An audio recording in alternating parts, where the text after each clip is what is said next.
नमस्ते जी, स्वागत है आपका तेजस सिविल्स में। और आज हम बात करने वाले हैं यूपीपीसी 2023 के जो प्रीलिम्स के बाद जो क्या हो रहा है। एक महीने से ऊपर हो चुके हैं, 96 दिन बचे हुए हैं मेंस के लिए, है ना। और हमारा डी डे कब है? 23 सितंबर को। डी डे मतलब जो हमारा मेंस स्टार्ट होगा, ठीक। तो लेस देन कह सकते हैं ना 100 डेज बचे हुए हैं और हम काफ़ी समय बिता चुके हैं। अपना एक महीने से ज़्यादा ख़त्म हो चुका है। 14 मई को हमारा प्री हुआ था, ठीक। और आज है 20 जून, तो करीब 36 दिन हो चुके हैं दोस्त। 36 दिन बीत चुके हैं, ठीक। तो कुछ चीज़ें हैं जो हमें डिस्कस करना चाहिए और अभी आज के दिन में हॉट टॉपिक बने हुए हैं। हॉट टॉपिक बनने का मतलब ये है कि भैया कट ऑफ क्या रहने वाली है। सीट्स का बड़ा खेल चल रहा है कि जो कहते हैं ना इक्विवेलेंट क्वालिफिकेशन की बात की जाती है, जो अहर्ता की बात की जाती है, वो बहुत ही पेच फंसा हुआ है। कुछ लोग तो यहाँ तक बोल दे रहे हैं कि सीटें कम हो गई हैं। भाई सीटें कम नहीं हो सकती हैं। आप समझिए कि मतलब जो नोटिफिकेशन में सीट आ चुकी है 173 सीट्स जो आई हुई हैं, या फिर कह लीजिए कि पोस्ट जो आए हुए हैं, है ना, वो कम नहीं हो सकते हैं। तो अननेसेसरी ये पता नहीं कौन डिस्कशन करता है। कुछ लोग ये बातें कर रहे हैं कि 10 क्वेश्चन डिलीट हो गया तो 8 क्वेश्चन डिलीट हो गया। भैया तुम एग्ज़ाम कैंसिल करा दोगे क्या? है एग्ज़ाम को मतलब ये तुम समझ लो कि 140 पे आ जाएगा। और तुमको क्या लगता है कि 10 क्वेश्चन डिलीट होने या फिर चेंज होने का मतलब क्या होता है पता है? कि पूरे के पूरे एग्ज़ाम पे ना, पूरे के पूरे एग्ज़ाम पे क्वेश्चन मार्क लग जाना, ठीक। वो हो नहीं सकता। एक कॉन्स्टिट्यूशनल बॉडी अपने को इतनी गलत नहीं साबित कर सकती है, ठीक है ना। तो बात आती है कि कितने क्वेश्चन डिलीट हुए हैं, ठीक है ना। और लास्ट में अगर हम कहें कि कट ऑफ क्या सीन है, कितना रह सकती है, बहुत ज़्यादा इस पर डिस्कशन हमेशा से होता है। और इस चीज़ का फ़ायदा बहुत ढेर सारे लोग लेते हैं कि आपकी इनसिक्योरिटी को बढ़ाते हैं। बॉस बस व्यूज़ का खेल है ना यूट्यूब पे। तो यूट्यूब पे जो गेम है ना बॉस, वो बस व्यूज़ का है कि कितना इनसिक्योरिटी पे खेल के रोज़ हर तीसरे चौथे दिन वीडियोस बनाते रहो, व्यूज़ खाते रहो, पैसा बढ़ाते रहो। और धीरे धीरे धीरे धीरे धीरे एक, है ना, एक अपने में एक ट्रस्ट डेवलप हो जाता है कि यार ये बंदा तो न्यूज़ देता रहेगा। और अपना सब्सक्राइबरशिप बढ़ता रहता है लोग को। और फिर वही है ना, सुनी सुनाई गेम चलता रहेगा। साल भर गायब रहेंगे। फिर कोई एग्ज़ाम आएगा, फिर आएगा कि सुनने में आया है ना। कोई भी एग्ज़ाम मान लीजिए आज के दिन में चल रहा है RO, ठीक है ना। और यूपीपीसीएस तो चल ही रहा है। तो आप देखोगे ना कि हर दूसरे तीसरे दिन सुनने में आया है, सुनने में आ रहा है, सुनने में आ रहा है। अरे कौन सुना रहा है यार तुमको? ठीक है, आज तक तुम एग्ज़ाम तो निकाले नहीं। तुम्हारा ग्रुप तो है नहीं वैसा, है ना, कि जाके तुम्हारे कोई जानने वाला बैठा रहे आयोग में, या फिर कोई रिव्यू ऑफिसर हो, या फिर कोई SDM हो, DYSP हो, जिसके खुद के कुछ जानने वाले लोग बैठे हों अच्छी जगह पे। तुम मतलब अपनी स्टूडेंट लाइफ में बहस रहे हो बस लोगों से। और बच्चों को बस क्या कह रहे हो, एस्पिरेंट्स को आप झुठला रहे हो कि आज सुनने में आ रहा है, इतने पे आ जाएगा, आज रिजल्ट आ जाएगा। कुछ लोग तो ये बोल रहे थे ना कि 14 जून को रिजल्ट आने वाला है, और अगर नहीं आया तो वो यूट्यूब चैनल बंद कर लेंगे अपना, ठीक। फिर 2 दिन बाद क्या होता है ना, 2 दिन बाद फिर से चले जाते हैं अपनी मतलब वही कहते हैं ना कि निर्लज्जता दिखाने के लिए कि आज फिर से कुछ सुनने में आया है, ठीक। तो जो अभी की स्थिति है, जो हमारे कुछ जानने वाले लोग हैं, है ना, यूपीपीसीएस में, तो उनसे जो मालूम चला है ना, और उनसे जो थोड़ी बहुत चीज़ें मालूम चली है, उससे सीड्स उनसे मालूम चली है कि सीड्स का ब्यौरा क्या है इस समय, ठीक। और उससे थोड़ा सा हम गेस करने की कोशिश करेंगे। प्लस हम लोग जानने ये भी मतलब जानेंगे कि कितना एक लमसम स्टेटस है चेंज्ड और डिलीटेड क्वेश्चंस का। प्लस हम लास्ट में एक चीज़ ये देखेंगे कि कट ऑफ कितना हो सकता है अगर ये सब चीज़ें सही होती हैं तो, ठीक है ना। तो चलिए आगे देखते हैं। तो बात कर रहे हैं हम यूपीपीसीएस प्रीलिम्स की, ठीक है ना, प्रीलिम्स पेपर की, जो कि 14 मई को हुआ था, ठीक है ना। अब बात आती है कि अभी का स्टेटस क्या है, कि जितना भी न्यूज़ मालूम चली है ना, जितना भी हमने पुख्ता सोर्स से कंफर्म किया हुआ है, और कुछ लोग जानने वाले हैं, भागीदारी भवन अगर आपने सुना होगा, ठीक है।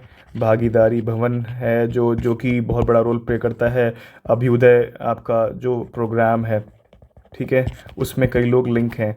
और इन लोग के ढेर सारे और भी ढेर सारे लोग हैं जो RO हैं आयोग में, तो उनके हिसाब से मालूम चल रहा है कि सीट्स जो है ना वो गेम पंगा फंसा हुआ है, इसलिए भी रिज़ल्ट थोड़ा डिले हो रहा है। और जो नए आपके चेयरमैन साहब हैं वो चाह रहे हैं कि एक साथ सारी चीज़ों का क्लेरिफिकेशन हो जाए पोस्ट के माध्यम से किन किन क्वालिफिकेशंस पे किस किस पोस्ट को रखा जा सकता है। तो एक साथ आगे आने वाले भी जितने भी एग्ज़ाम्स होंगे ना उनके लिए भी रास्ता बहुत साफ हो जाएगा। ठीक है, तो कहने के लिए 162 शायद पोस्ट हैं, ठीक है ना इस समय। ये आपके जर्नलिस्ट प्लस स्पेशल पोस्ट मिला के हैं, यानी स्पेशल पोस्ट अगर हटेंगी तो जर्नलिस्ट पोस्ट है नॉर्मल क्वालिफिकेशन के लिए हैं वो और कम हो जाएंगी, तो वो 200 प्लस के आसपास रहेंगी। तो इस चीज़ को आप ध्यान रखिए। और अगर ये हुआ तो अब तक का लोएस्ट होगा, ये अब तक का लोएस्ट सीट पे रिज़ल्ट आ रही होगी। यानी 2018 से 2018 की बात की जाए तो सबसे कम 2020 में सीट आई थी, ठीक है ना। 2020 में सीट आई थी जहाँ पे नोटिफिकेशन आया था 200 पे, लेकिन रिज़ल्ट आया था 280 आसपास, 280 के आसपास की पोस्ट पे आपका रिज़ल्ट आया हुआ। ठीक है, इस साल मैंने इंटरव्यू दिया था 2020 में। ठीक है, अब बात आती है यार कि हाँ मतलब इस पे आने से पहले ना, कट ऑफ पे आने से पहले एक बार ये देख लेते हैं कि आंसर चेंज हुए या डिलीशन की बात होती है। कई लोग कह रहे हैं यार कि ढेर सारे क्वेश्चंस गिनाए जा रहे हैं। एक तो पॉवर्टी वाला है, तो पॉवर्टी वाले पे ना मतलब मृणाल सर ने एक वीडियो बनाया था। हाँ, वो स्टैंडर्ड बुक में नहीं है, स्टैंडर्ड जो बुक्स है ना मतलब NCERT उसमें नहीं है, लेकिन वो तीनों तरह की आपके पॉवर्टी हैं। ठीक है, सब्जेक्टिव पॉवर्टी भी टाइप ऑफ पॉवर्टी है, तो UPPCS उसको डिलीट नहीं करने वाला है। एक क्वेश्चन एक से दो क्वेश्चन जो डिलीशन की बात की जा रही है, 2 से 3 कह सकते हैं। एक तो आपका वो फॉरेस्ट डाटा है, फॉरेस्ट, ठीक है। फिर आपका एक दो क्वेश्चन और हो सकते हैं। तो मेरे ख्याल से जो आंसर चेंज होगा प्लस डिलीशन मिला के बहुत मैक्सिमम जाएगा तो 5 से आप 5+1 और कह लीजिए 6 क्वेश्चन हो सकते हैं। इससे ज़्यादा आंसर चेंज प्लस डिलीशन नहीं हो सकता है। ठीक है, यानी अगर इससे ज़्यादा आप जाओगे तो आप यार कॉन्स्टिट्यूशनल बॉडी है, UPPCS एक कॉन्स्टिट्यूशनल बॉडी है, वो अपने आप को क्वेश्चन में नहीं डालेगी। फिर ढेर सारे वही पिटीशन और रिट्स आने स्टार्ट हो जाएंगे और वो अपने आप को अपने प्रोसेस को जो उसने बोला हुआ है कि 9 मंथ्स में इस बार रिकॉर्ड टाइम में कंप्लीट करने वाले हैं, वो उसको हैम्पर नहीं करने वाली है। ठीक है, तो बात आती है कितने क्वेश्चन, प्लस एक से दो क्वेश्चन CSAT में आपके डिलीट होंगे। ठीक है ना, तो ये हिस्सा है। तो अगर बात की जा रही है कि 7-8 क्वेश्चन, तो वो दोनों मिला के हैं, एक पेपर से नहीं हो सकता। ठीक, तो ये हमने डिस्कस कर लिया। अब इसके बाद कट ऑफ क्या होगा यार। कट ऑफ की गेम क्या है ना कि अगर सीट अगर 260 प्लस है आज के दिन में, तो और मतलब अदरवाइज़ ही बात कर लेते हैं। ठीक है, अदरवाइज़ ये है कि अगर सीट बढ़ गई, सीट बढ़ने का चांसेस, कहानी बहुत फैक्ट बताए जा रहे हैं, बहुत ढेर सारे लोग ये कह रहे हैं कि 100 सीटें हैं, 120 सीटें हैं। अगर इवन ये 50 सीट होगी, अगर 300 प्लस हो गया, ठीक है, तो यही कट ऑफ आपका 85 से लेकर 86 पे आ जाएगा, है ना। और आज के डेट में अगर सीटें 260 प्लस हैं, ठीक है, ये 260 प्लस हैं, तो आपका 87 से 88 के आसपास ही रहेगा। बहुत वर्स्ट केस सिनारियो है जो 89 जाएगा, किसका, जनरल मेल का। ठीक है, तो अभी भी मैं कहूँगा अगर आपके 87 आ रहे हैं प्रेजेंट डे सिनारियो में, आप तो मोर देन सेफ है। ठीक, और अगर आपकी भगवान ने सुन ली और सीट ऐड हो गया, जो कि UPPCS आयोग भी चाह रहा है, ठीक है, और आपके चेयरमैन साहब भी चाह रहे हैं कि सीटें और ऐड हों, ठीक, तो ये कट ऑफ चला जाएगा 85 के अराउंड, 85 और 86 के बीच में। और तब आपकी सीटें बढ़ने का आपको फ़ायदा मिलेगा और आप मेंस लिखोगे। एक बात याद रखना कि एक चीज़ बोली जाती है कि जहाँ पे ना मैक्सिमम जनता रहती है ना, जहाँ पे मैक्सिमम जनता ये लाइक करती है ना, मतलब कहने का मतलब कि बहुत ढेर सारे लोग 82 से लेकर 86 के बीच में हैं। ठीक, तो कट ऑफ हमेशा लोअर साइड में, मतलब जहाँ पे ये स्पेक्ट्रम ख़त्म हो रहा होता है वहाँ पे कट ऑफ जाती है। ठीक, तो ढेर सारे लोग जहाँ पे कट ऑफ लेके बैठे होंगे या फिर नंबर लेके बैठे होंगे, वहाँ के बीच में या फिर उसके कम साइड में कट ऑफ कभी नहीं जाएगी। ठीक, तो इसीलिए मैं बोल रहा हूँ कि अराउंड 85 से 87 के बीच में वो जनता है जहाँ पे भीड़ कम होना स्टार्ट हो जाती है, और फिर 90 प्लस के बाद जनता कम है ना। जनता जो है ना, मतलब लोग जो इस मार्क्स को लेके बैठे हुए हैं, और 100 प्लस वाले तो और भी कम है। तो ये जो है, ये जो स्पेक्ट्रम है 85 से 87, ये मोस्ट प्रोबेबल चांस है कट ऑफ होने का। ठीक है, अगर थोड़ी सीट बढ़ती है तो।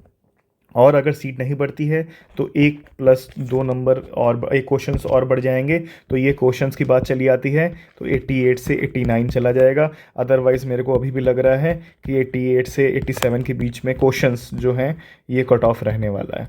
ठीक है, तो आप पढ़ाई कीजिए, और अगर आप इसमें हो तो आप मोर देन सेफ़ हो। बेवकूफ़ियाँ मत कीजिए, रोज़ इस वीडियोज़ मत बैठा के देख क्या कीजिए, और कोशिश कीजिए कि जो आपका पेपर क्या है, आपका पेपर नंबर जो 5 है और 6 है उसको अच्छे से प्रिपेयर कीजिए। लो हैंगिंग फ्रूट्स है, लो हैंगिंग फ्रूट्स का मतलब क्या होता है, एथिक्स का जो पेपर है।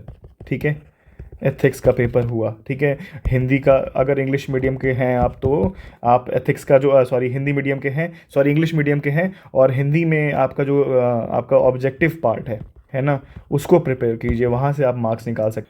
तो अगर आपको एसडीएम चाहिए, है ना, या फिर डीवाईएसपी चाहिए, या फिर कोई भी टॉप के पोस्ट चाहिए, है ना, टॉप का पोस्ट चाहिए, तो आपको हिंदी में 90 प्लस या 95 प्लस कह लीजिए, 90 प्लस अभी मान लेते हैं, है ना। और एसए में 95 प्लस लाना ही लाना पड़ेगा। ठीक है, तो अब जीएस का पैटर्न चेंज हो चुका है। तो जीएस में अब 200 मार्क्स के 6 पेपर्स हैं आपके सामने, 1200 मार्क्स का ये क्वेश्चन पेपर आएगा। अब पहले ऑप्शनल की तरह आपको 120 नॉर्मल मिल जाते थे, जो भी है ना, 120 110 मिल जाते थे, वो अब नहीं मिलेंगे। तो यानी आपका टारगेट क्या होना चाहिए, 600 प्लस मार्क्स लाने के लिए। तो 600 प्लस मार्क्स लाने ही पड़ेंगे आपको, प्लस आपको 90 80 180 रख लीजिए यहाँ पे। तो 185 से 785 से 790 मार्क्स आपको लाने पड़ेंगे। ठीक है, तो होपफुली ये डिस्कशन सही लगा हो आपको, है ना, आपकी पढ़ाई में हेल्प करे और आपको स्ट्रीमलाइन करने में हेल्प करेगा। आगे लाते रहेंगे इसी तरह के वीडियोस, होपफुली आपको अच्छा लगा हो। चलिए मिलते हैं नेक्स्ट वीडियो में।